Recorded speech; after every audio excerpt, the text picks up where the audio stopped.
Welcome to Growth Diary. After the age of 35, please live a relaxed life. The painter He Dueling once expressed a point of view in 13 Invitations. As with anything, it's better to relax a bit.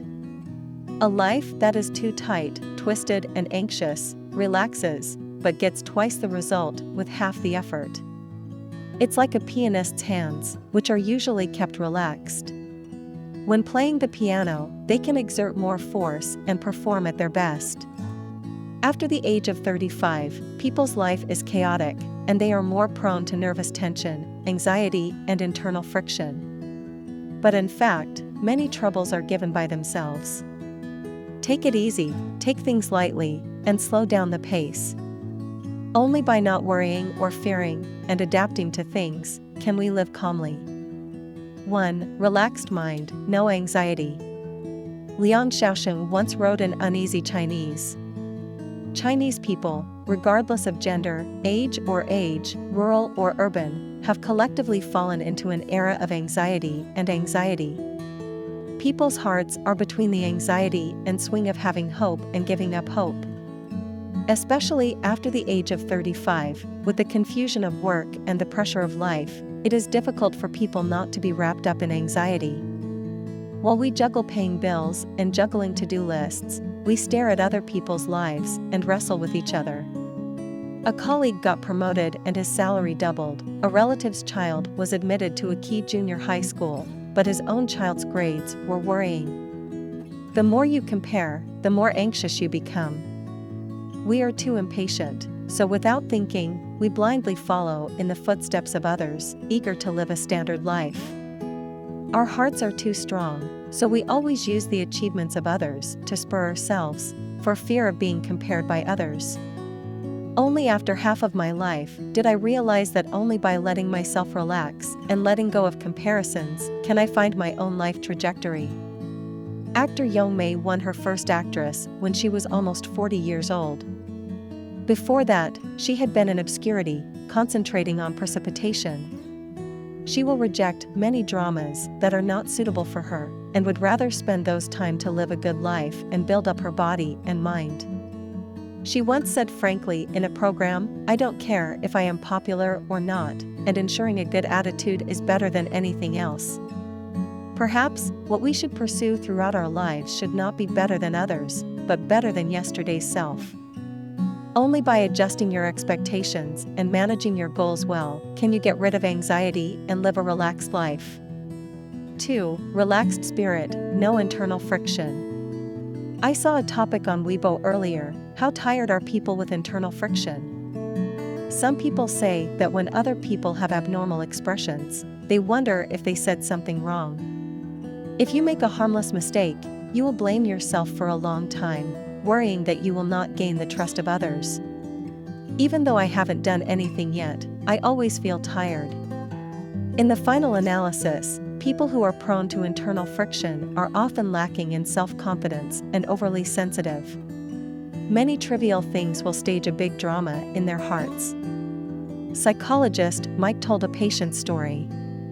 The protagonist Hall looked through social platforms one day and found that his colleague Alan had liked all his friends, but he hadn't liked himself. Hall immediately thought that it must be because his performance was mediocre, his relationship with the leader was mediocre, and he had no hope of promotion in the near future. After thinking about it, he began to feel that all his colleagues didn't like him, and then he began to regret why he didn't give gifts to the leader. He just kept ruminating and annoyed, and didn't sleep all night. The next morning, Hall sent his daughter to kindergarten. After being reminded by the teacher, he remembered that the kindergarten required wearing a dress today, but he forgot. In the end, her daughter was disqualified from the activity. Seeing the teacher's gloomy expression, Hall felt that she was blaming himself for being an incompetent father. But in fact, Alan didn't give him a like, purely because he didn't see what he posted, and the teacher's face was not good, just because he was troubled by insomnia. But because of this, Hall fell into the quagmire of being hated by others and being poor himself, becoming inferior and depressed, losing his hair crazily, and his life and work became chaotic. The philosopher Schopenhauer said that one of the most special weaknesses of human nature is to care about how others see themselves. Many times, a careless word from others will set off a huge wave in our hearts. But the more we care about others and cater to others, the further away we are from the self we want. Other people's words are the wind that blows. When you have something more worth pursuing, the outside wind can't shake you at all. 3. The rhythm is relaxed, not tense. John Lennon once said, "When we are struggling for life, life has left us." Effort is a good thing, but too much force is a great consumption of self. I have a friend who has studied hard for many years, all the way from a small county town to a famous college. In his cognition, the word calmly means not working hard enough or working hard enough. Therefore, he ran wildly all the way without hesitation, and he did not dare to relax in the slightest when he was old, and he could not rest with peace of mind in his spare time. Because of the uneven diet all year round, he suffered from severe stomach problems. Because of the excessive pressure, he became extremely sensitive and irritable, and his family relationship was also in crisis. Chen Daoming once said in a program, "Efforts can deform people. For example, a door will be elegant if you push it gently. When you can't push it open, you will be deformed when you push it hard." So sometimes, you have to adjust your state according to your own situation, and live your life more easily. The host, Do Wentao, became an instant hit with the program When Tao Shoots the Case. With fame and fortune comes overwhelming stress and anxiety. When he was the busiest, he had to fly to several cities a day, and he was so busy that he couldn't even eat a hot meal. After a period of time, his body and mind reached the limit he could bear. He had shingles all over his body, and he was exhausted during the recording, and his skin was burning and painful. But he still persevered and continued to talk and laugh happily on the stage. He couldn't take it anymore, so he could only find a place where no one was around and cry secretly. In the end, he, who was once cheerful, gradually collapsed. Under the pressure, he had to stop working for a while.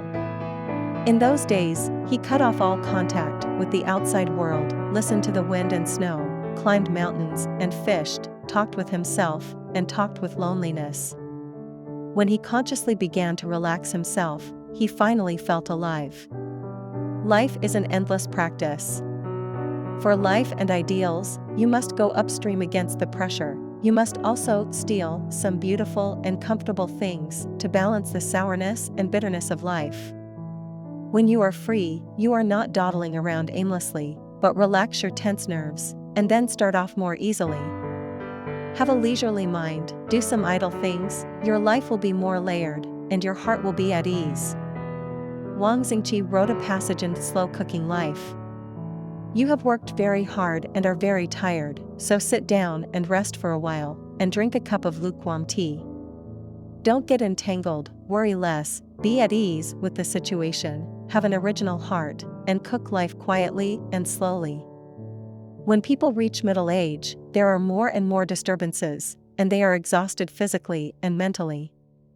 Please let yourself relax, set your mood properly, and live a simple life in the busy world. That's all for this issue. Thanks for listening.